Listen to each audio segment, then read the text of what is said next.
गोलीकांड नहीं हुआ था झारखंड राज्य में। हमें लगता है कि वो गोलीकांड 2024 में ही होगा, बस थोड़ा सा पैटर्न बदला। मुझे अपने घर परिवार को देखने की आवश्यकता थी। शायद इस बार जो 2024 का चुनाव हुआ इसमें 81 में, शायद मैं कंफर्म नहीं हूँ, शायद मैं पहला कुंवारा विधायक हूँ, तो शायद हम अपने परिवार के बारे में सोचते हैं, हम अपना जीवन संगिनी के बारे में सोचते हैं, लेकिन वो सब छोड़ के हम एग्रेशन की बात करते हैं। एक युवा विधायक जो पहली बार विधायक बना है, जिसे गाड़ी की सुविधा मिलेगी, जिसे आवास की सुविधा मिलेगी। सबसे पहले खरसवां गोलीकांड 1 जनवरी 1948 को शहीद हुए तमाम शहीदों को श्रद्धांजलि अर्पित करते हैं और कहना यही चाहेंगे कि 1948 में ही गोलीकांड नहीं हुआ था झारखंड राज्य में। हमें लगता है कि वो गोलीकांड 2024 में भी हो रहा है, बस थोड़ा सा पैटर्न बदला है। 48 में सामूहिक गोलीकांड हुआ था, 50,000 लोगों को गोलियां चलाई गई थी। आज कहीं 50 लोगों पे लाठियां बरसाई जाती है, कहीं 5, और मामला वही है। खरसवां गोलीकांड को अगर समझना चाहते हैं तो हमें उस समय की परिस्थितियों को समझना होगा कि उस समय खरसवां के आदिवासी मूलवासी अपनी ज़मीन को उड़ीसा में मिलाने देने के पक्ष में नहीं थे, क्योंकि उनसे उनकी ज़मीनों और भाषा को कहीं ना कहीं छेड़छाड़ होता। तो आज भी ज़मीन की लड़ाई झारखंड वासी आज भी लड़ रहे हैं। आज भी जो तमाम उद्योग घराने हैं, तमाम जो खनन के क्षेत्र में कार्य करने वाली कंपनियां हैं, उद्योग स्थापित करने वाली कंपनियां हैं, वो लड़ाई हम आज भी लड़ रहे हैं। बस फर्क है कि उस समय गोलियों से हमें मारा जाता था, अब कानून के दांव पेच से मारा जाता है, या प्रशासन की झूठे एफआईआर से हमें मारा जाता है। परिस्थितियां आज भी वही हैं। अब आप कहेंगे कि आप उद्योग के खिलाफ हैं क्या? तो जी नहीं, उद्योग के खिलाफ कोई नहीं है। हमने जो कपड़ा पहना है वो उद्योग के कारण है, हमारे हाथ में जो मोबाइल है वो किसी न किसी कल कारखाना में तैयार हुआ है। हमारा बस यही एक मांग है कि जो लोग रैयत अपनी जमीन देते हैं, जो जमीन देकर विस्थापित हो जाते हैं, उनको पीढ़ी दर पीढ़ी नौकरी मिलना चाहिए। इसलिए मिलना चाहिए क्योंकि वो जमीन उनके पिताजी करते थे, पिताजी से पहले दादाजी करते थे, दादाजी से पहले दादाजी करते थे। तो उस जमीन को जब हम उद्योग को दे रहे हैं, उद्योग के घरानों को दे रहे हैं, तो एक नियम ये होना चाहिए कि जब तक वो उद्योग वहाँ खड़ा रहेगा, चाहे वो टाटा रहे, टिस्को रहे, या बीसीसीएल रहे, सीसीएल रहे, या कोई कंपनी रहे, जब तक वहाँ उद्योग का और कंपनी का कार्य होगा तब तक 3rd और 4th ग्रेड की नौकरी जमीन देने वाले रैयत परिवार को मिलना चाहिए। जो खरसवां गोलीकांड हुआ, इस गोलीकांड के जो शहीद हुए, जो सपनों का झारखंड सोचा गया था, वो कहाँ तक हद तक? नहीं, बिल्कुल नहीं। हमें लगता है 1% भी अगर पूरा हुआ हो तो खरसवां गोलीकांड बिल्कुल वो सपना आज भी अधूरा है। जिस उम्मीद के साथ झारखंड के लोगों ने शहादत दिया है, शहादत देने का ही मतलब था सुशासन की व्यवस्था।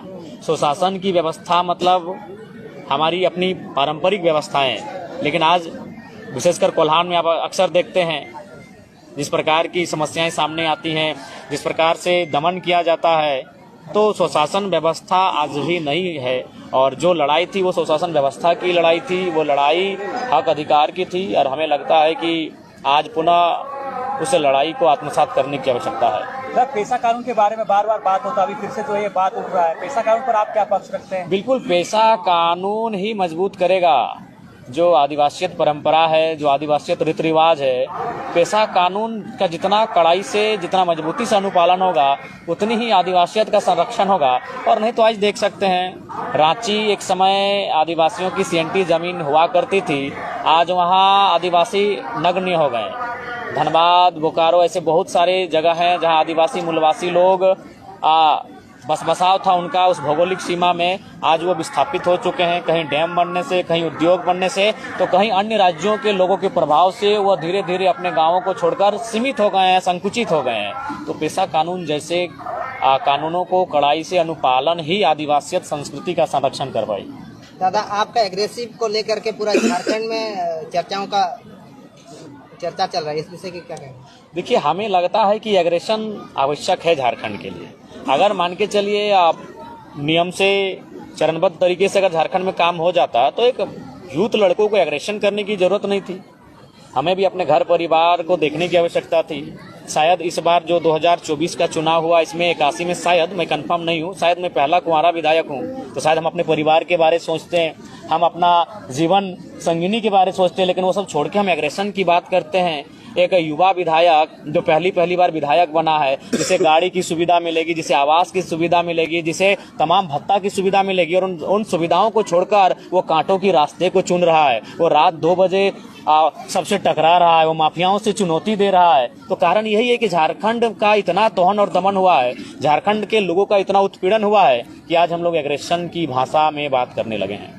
जिस तरह बीसीएल वहाँ पे बीसीएल से जो लोग परेशान है, यहाँ पे टाटा स्टील बिल्कुल हर जगह, धनबाद की बात करें तो बीसीसीएल से, अगर बोकारो की बात करें, रामगढ़ की बात करें तो सीसीएल से, और जमशेदपुर की बात करें, सरायकेला की बात करें तो जो तमाम उद्योग हैं, चाहे टिस्को रहे, टाटा रहे, उषा मार्टिन रहे और जो कंपनियां हैं, ये सत्य है। रांची जाएंगे तो एचईसी से, हिंडाल्को से। ये वास्तविकता है कि जमीन उन्होंने हमारा लिया, लेकिन नियोजन उन्होंने प्रदेश के लोगों को दिया। और जमीन भी अब सहूलियत से कहाँ ले रहे हैं, जमीन तो डीएसपी साहब को बगल में खड़ा करके, थानेदार को बगल में खड़ा करके, लाठी के दम पे लठेत खड़ा करके अब जमीन ले रहे हैं। इसीलिए मैं विरोध कर रहा हूँ ना, मैं उद्योग का विरोधी नहीं हूँ, मैं उनकी उस क्रिया का विरोधी हूँ, मैं उनके उस व्यवहार का विरोधी हूँ, मैं उनके उस तरीके का विरोधी हूँ। जमीन आप लेना है, जमीन उद्योग कहाँ लगना चाहिए, जहाँ बस बसाव कम हो। अभी देखिए जादूगोड़ा का मामला, 7 गांवों की सर्वे रिपोर्ट क्या कहती है कि जो वहाँ यूरेनियम का खनन होता है, उसके रेडिएशन से मानव जीवन में इतना प्रभाव पड़ा है कि 47% यानी 100 में 47 महिलाएं मां नहीं बन सकती है। मां बनने के लिए उसके अंदर एक क्षमता जो होती है, उस क्षमता को ही खो चुकी है। 100 में 47 यानी 50%, आधा मान के चलिए, आधा महिलाएं मां ही नहीं बन पाएंगी। और एक महिला जो मां बनी थी, कोई आदिवासी महिला है, नाम उसका एग्जैक्ट याद नहीं आ रहा, 6 बच्चे उसका मुर्दा पैदा हुए। तो मेरा कहना है कि उद्योग कहाँ लगे, उद्योग वहां लगे जहां मानव जीवन प्रभावित ना हो, जहां पर्यावरण प्रभावित ना हो, जहां वन्य जीव प्रभावित ना हो। उद्योग किसी लगाए ना, किसी बंजर भूमि में लगाइए। मानव जीवन को प्रभावित करके, पर्यावरण को प्रभावित करके कौन सा मुनाफा आप कमाएंगे, कौन सा इसीलिए उद्योग का कोई विरोधी नहीं है। उनका जो व्यवहार है झारखंडियों के साथ, उस व्यवहार का विरोधी है। जयराम जी, नया साल आ गया है, किस तरह से आगे अपनी पार्टी को लेकर आप अपने काम किस तरह से करिएगा? क्या देखिए, हम लोग नितांत अपने कर्मों पे फोकस करेंगे। अगर हमारा कर्म सार्थक रहेगा तो लोग जुड़ेंगे। हम लोग वो ये कैंप माने बाकी लोग राजनीतिक पार्टियों की तरह जिस प्रकार लोग जोड़ते हैं, उस व्यवहार से हम लोग नहीं जोड़ेंगे। हम अपना कर्म पे केंद्रित करेंगे। ब्लॉक का मामला रहेगा, हम लोग ब्लॉक में आवाज बुलंद करेंगे। जिला का मामला रहेगा, हम लोग जिला में आवाज बुलंद करेंगे। विस्थापन का मामला रहेगा, हम लोग विस्थापन पे बात करेंगे। और लोगों को यदि लगेगा कि हमारी लड़ाई सार्थक है, हमसे जुड़ेंगे, नहीं लगेगा नहीं जुड़ेंगे। जिस तरह गुजरात मॉडल के दम पर पीएम नरेंद्र मोदी जी पीएम बने, क्या डुमरी मॉडल वो देखने को मिलेगा 5 साल का? क्या आप लोग का फोरकास्ट है? डुमरी मॉडल बिल्कुल देखने को मिलेगा, और उसके लिए हम लोग बहुत सारी योजनाओं को बेहतर सिस्टमेटिक तरीके से लाने के लिए चरणबद्ध हैं। और बिल्कुल डुमरी मॉडल को हम लोग आने वाले 5 सालों में झारखंड में एक एग्जाम्पल के तौर पे प्रस्तुत करेंगे। जयराम जी, डेट बदल जा रहा है, कैलेंडर बदल जा रहा है, लेकिन रोजगार की मुद्दा वही है, स्टूडेंट वही सड़कों पे है अभी भी। क्या कहिएगा इसको लेकर? नया साल में कुछ संदेश देंगे छात्रों को लेकर, कुछ हित करिएगा? देखिए, हम तो स्पष्ट कहेंगे, राज्य सरकार को आपके माध्यम से संदेश देंगे कि जब तक खतियान के आधार पे स्थानीय नीति, स्थानीयता के आधार पे नियोजन नीति और पिछड़ों के आरक्षण में संशोधन, जब तक इन विषयों को इम्प्लीमेंट नहीं करती है, और अगर कोई नियोजन लेती है तो उसमें क्या होगा कि झारखंडियों के साथ सरासर अन्याय होगा।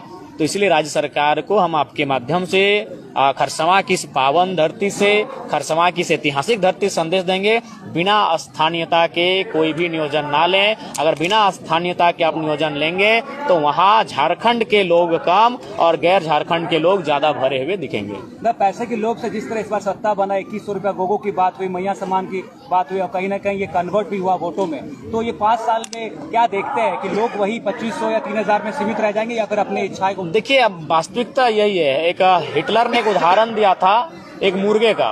उस मुर्गे के सारे पंखों को नोचकर उसे टकला कर दिया था, और फिर मुर्गे को कुछ दूरी पे रख दिया और 2, 4, 3, 4 दाना देने लगा।